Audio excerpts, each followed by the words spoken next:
وَدَّ طَائِفَةٌ مِّنْ أَهْلِ الْكِتَابِ لَوْ يُضِلُّونَكُمْ. There's a large group from the people of the book who want really badly, from the people of the book, they want very badly, if only somehow they could mislead you. وَمَا يُضِلُّونَ إِلَّا أَنفُسَهُمْ. And they're only going to be misleading anyone, they won't be misleading anyone except their own selves. وَمَا يَشْعُرُونَ. And they don't even realize it at all. يَا أَهْلَ الْكِتَابِ لِمَ تَكْفُرُونَ بِآيَاتِ اللَّهِ. People of the book, why do you disbelieve in the ayat of Allah? Why are you doing kufr? The ayah began Ahlul Kitab. Then it said, Lima takfurun. Why are you becoming kafir? People of the book, why are you becoming kafir? Why are you doing that? What is their kufr? Their kufr is they're coming into contact with Quran, they have no response to it, and they're still not accepting it. That's kufr. Lima takfuruna bi ayatillah. By the way, Surah Al-Baqarah had a more targeted address to the Jews. You know, Allah Azza wa Jalla said to them, Aminu bima anzaltu musaddiqan lima ma'akum, wa la takunu awwala kafirin bihi. Believe in what I have sent to you as a confirmation to what you already have, and don't be the first to disbelieve in it. Now he's saying to all the people of the book, Jews and Christians combined, it's more comprehensive now. Why? Why would you disbelieve in the ayat of Allah? While وَأَنْتُمْ تَشْهَدُونَ. While you yourselves are in fact witness. Ya Ahlul Kitab. Well, you know why they're witness? Because they have access to the book. If they genuinely read their book, they'd see it. Ya Ahlul Kitab, people of the book, لِمَا تَلْبِسُونَ الْحَقَّ بِالْبَاطِلِ. Surah Al-Baqarah told us, وَلَا تَلْبِسُوا الْحَقَّ بِالْبَاطِلِ. You remember? Don't dress the truth with falsehood. لِمَا تَلْبِسُونَ الْحَقَّ بِالْبَاطِلِ. Why do you disguise truth with falsehood? وَتَكْتُمُونَ الْحَقَّ. And why is it that you're engaged in hiding the truth? وَأَنْتُمْ تَعْلَمُونَ. While you know, you are the ones in fact that know what you're doing. You're doing this deliberately. Of course, the masses of Jews and Christians were not doing that. Who was doing that deliberately? The knowledgeable, the people of the book, the people that had access to the book. وَقَالَتْ طَائِفَةٌ مِّنْ أَهْلِ الْكِتَابِ. This is the last thing I'll share with you before I give you a break. There's a group among the people of the book that said, this was a particular group who came out with a strategy. This was among, for most narrations, it was actually among the Jews. That a group of rabbis came up with a plan because they were in Banu Qurayza and in the neighboring towns, a lot of Jews were now becoming Muslims. So they were literally losing their congregation. And along with that, those who did not become Muslim were becoming curious. I said conjugation, right? So, we've been doing Sarf too long. So, you know, they were about to lose their congregation and they're worried because those who haven't left have become curious. I tell you, it's something really simple. If you're teaching a class and one student runs out, quickly runs out and goes, wow! What are the others going to do? Oh man, I'll find the courage, and one of them eventually says, yes, I will take the leap of faith. And they dash out, you know. It's created a curiosity in the community. That's a problem. So they had to find a way to stop this leak from turning into a flood.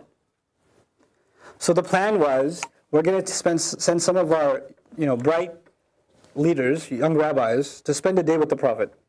They're going to say, okay, you know what, man? You think you're a prophet? Fine, we'll give you a shot. We'll spend a day with you.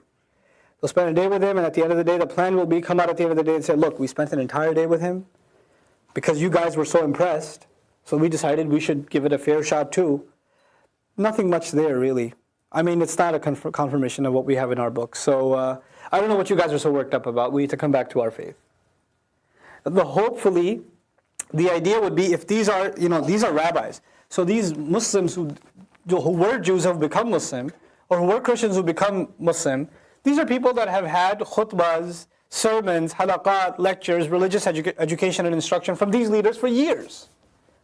That respect doesn't just disappear like that. Now those same religious leaders with that influence come and say, no, there's nothing to this, you were mistaken. Come back. Hoping that they will be able to at least pull some of the lost clientele back in. With that in mind, read this ayah. وَقَالَتْ طَائِفَةٌ مِّنْ أَهْلِ الْكِتَابِ. A group from among the people of the book, meaning the knowledgeable, said, آمِنُوا بِالَّذِي أُنزِلَ عَلَى الَّذِينَ آمَنُوا. Believe in what has been sent down to those who truly claim to believe now, meaning the Muslims. وَجْهَ النَّهَارِ, in the face of the day. وَجْهَ النَّهَارِ means out in the open. Make sure everybody knows. Make sure everybody knows that you guys have become Muslim. وَكْفُرُوا آخِرَهُ, and disbelieve at the end of it. End of what? The day. Make sure in public everybody knows you became Muslim, and make sure at the end of the day everybody knows you became non-Muslim. Make sure of that. وَاكْفُرُوا آخِرَهُ لَعَلَّهُمْ يَرْجِعُونَ, so that they might return. Meaning their own congregation, those who they've lost, might come back. وَلَا تُؤْمِنُوا. Now as they're sending these rabbis, they're still worried, maybe these rabbis will get caught up in Islam too. So as they're leaving, they give them parting advice. Guys, listen, be careful. You're going into dangerous territory. Not anybody has come back yet. So we're sending you on a very serious mission. Okay? Because when somebody becomes Muslim at that time, you can put boulders on their chest, you can rip them to shreds, they'll let go of their body, they won't let go of Islam. That's what Islam was. Once you tasted it, there was no letting go. So guys, make sure you don't taste it. Right? So here's the instruction. وَلَا تُؤْمِنُوا, and don't, I'm not going to translate this as don't believe. Because it doesn't say وَلَا تُؤْمِنُوا bi. It says وَلَا تُؤْمِنُوا li. This happened in Surah Al-Baqarah also. لَن نُؤْمِنَ لَكَ. Same Bani Israel, same statement. لَا تُؤْمِنُوا li. Don't accept, don't listen to, don't cave into anyone, man, إِلَّا لِمَنْ تَبِعَ دِينَكُمْ. Don't follow anyone, don't listen to anyone, don't cave into anyone, don't surrender before anyone except the one who's following your religion, your way of doing things. Make sure you hold on to your loyalties. Don't get impressed. قُلْ إِنَّ الْهُدَى هُدَى اللَّهِ. Allah's messenger commands them, or He's commanded to say to them, tell them guidance belongs to Allah. You can't own it. You can't say, oh, it's no longer with us, it's with them. Or if it stayed with us, or somehow if we can just get rid of it. No, guidance, the idea of guidance is Allah's property, not mine or yours. إِنَّ الْهُدَى هُدَى اللَّهِ. This is actually different from what we read in Al-Baqarah. We read قُلْ إِنَّ هُدَى اللَّهِ هُوَ الْهُدَى. It's different.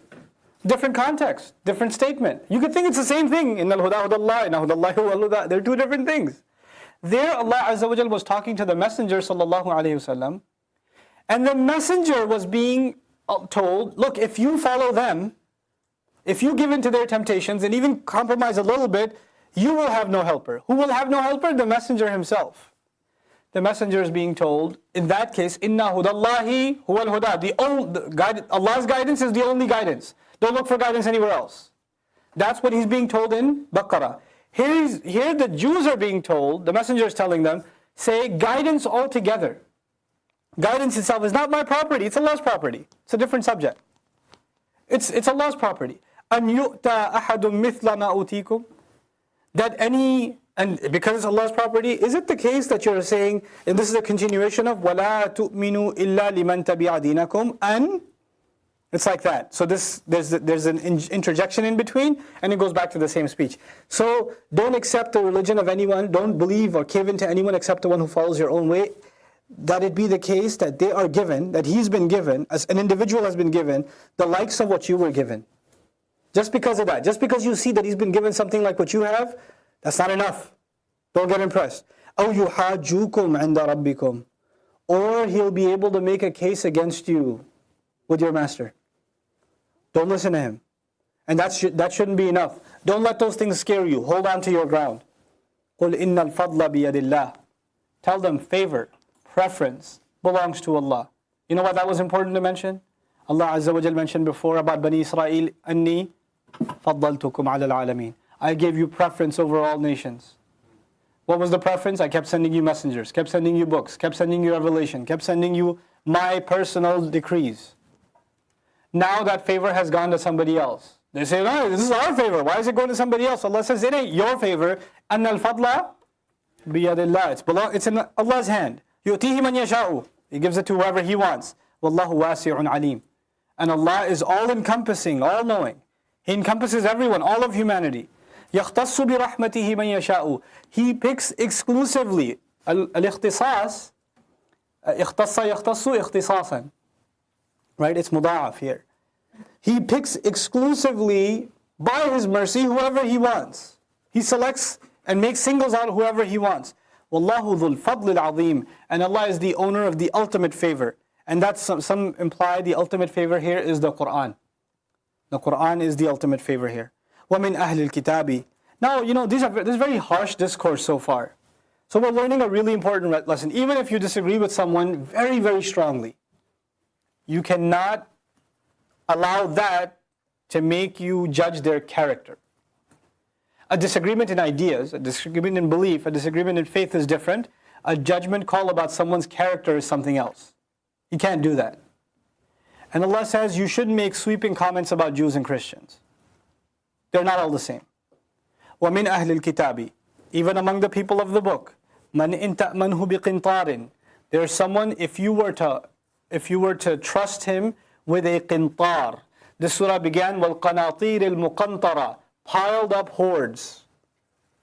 Qintar is a huge pile.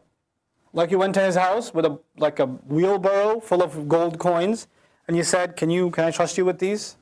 You take a couple of these out, will he notice?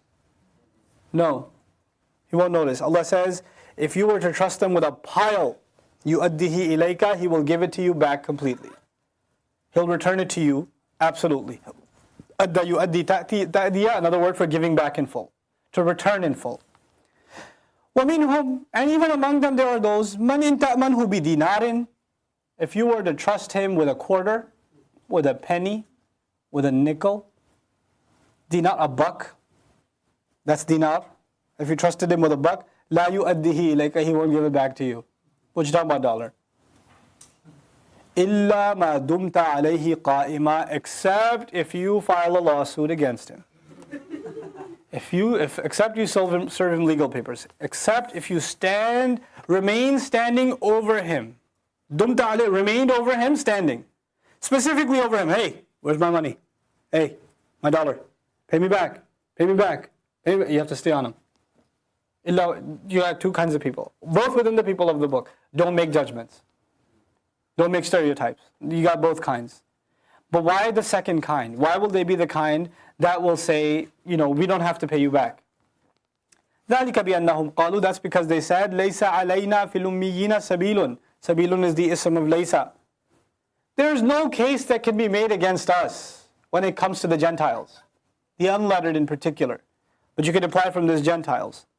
I know the Talmud or the Tawrat has nothing of the sort. The Talmud has some of these controversial types of things, which it's not fair to directly quote because I don't know how their scholars interpret it. But the texts do say some pretty explicit things about if you have a Gentile work for you, you don't have to pay him his wages. Or, you can steal from them, lie to them, etc., etc., etc. Oh, these are Gentiles. They're going to hell anyway, so might as well use them. Because the only ones that have Jannah, لَنْ يَدْخُلَ الْجَنَّةِ إِلَّا مَنْ كَانَ هُودًا أَوْ نَصَارَى. So these Ummiyin, these pagans, idol worshippers, they have no case. And you know what? Muslims use this too. You're stealing money from your business partner? Yeah, he's a kafir though. He's kafir. He's going to burn in hell. Might as well take some of his money before he goes. I'll use it to buy Zabiha chicken, so it'll be fine. This, like insane attitudes Muslims get sometimes. Cheating institutions. I knew back when I was in college, the MSA, they have, in New York, it works a certain way. I don't know if it works like that in every college, but they have a budget.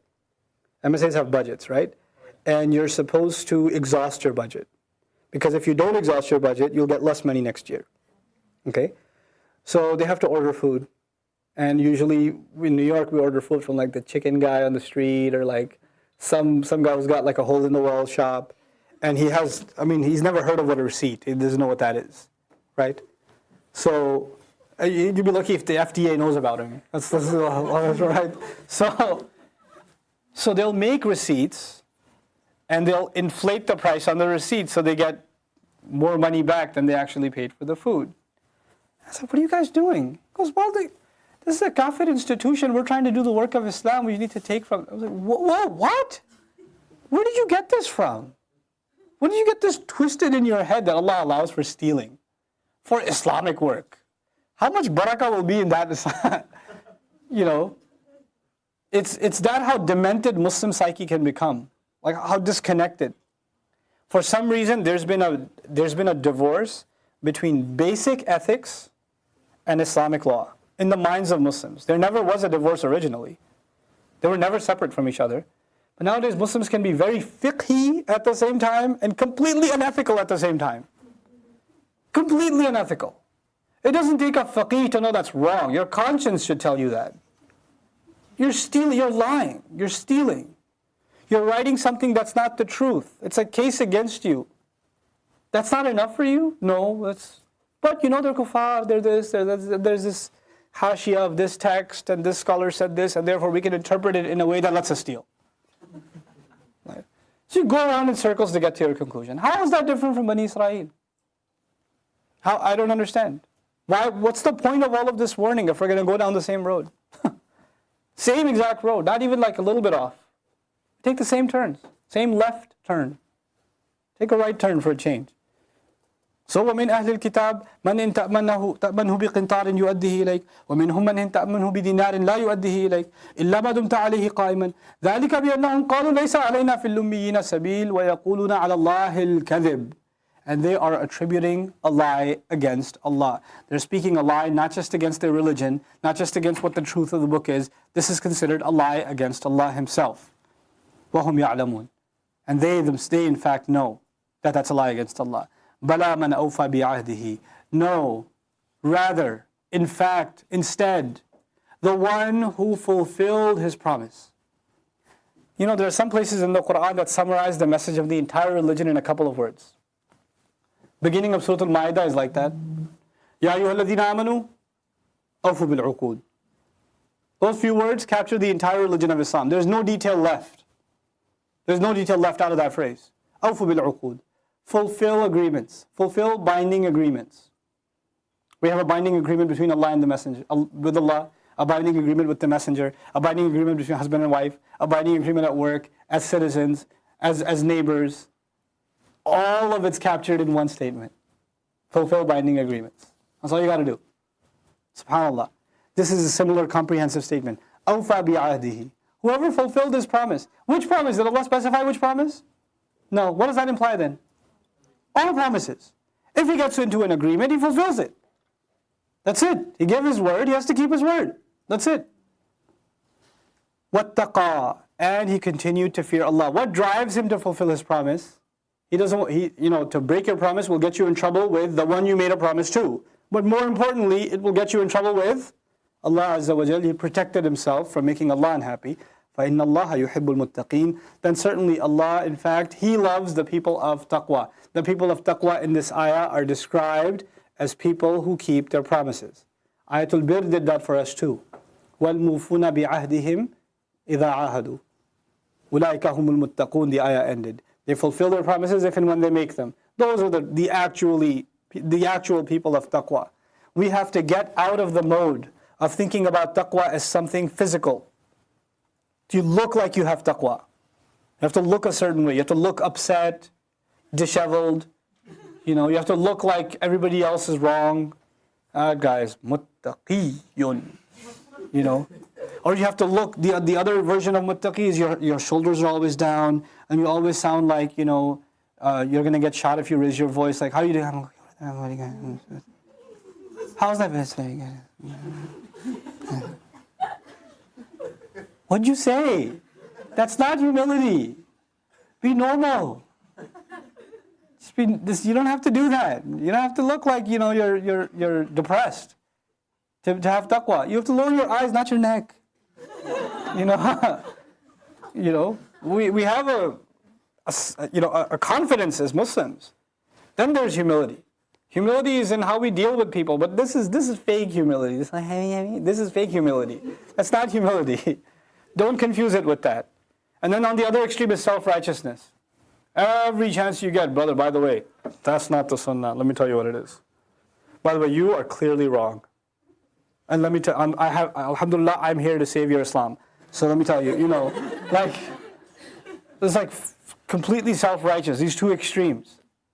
First attribute of taqwa, how good are you with your word? And how concerned are you about that, because you know that directly gets you and me trouble with Allah. That's what we're concerned with our word, the word we've given to people. So, إِذَا قُلْتَ فِي شَيْءٍ نَعَمْ فَأَتْمِمْهُ فَإِنَّ نَعَمْ دَيْنٌ عَلَى الْحُرِّ وَاجِبُ وَإِلَّا فَقُلْ لَا تَصْطَرِحْ وَتُرِحْ بِهِ لِأَلَّا يَقُولَ النَّاسَ أَنَّكَ كَاذِبُ. Simple. It comes in handy, doesn't it? Yeah, it does. Alright, so inshallah ta'ala we'll end with that. Barakallahu li wa lakum fil Qur'an al-Hakim. Wa nafa'ni wa iyyakum bil ayat wa dhikr al-Hakim.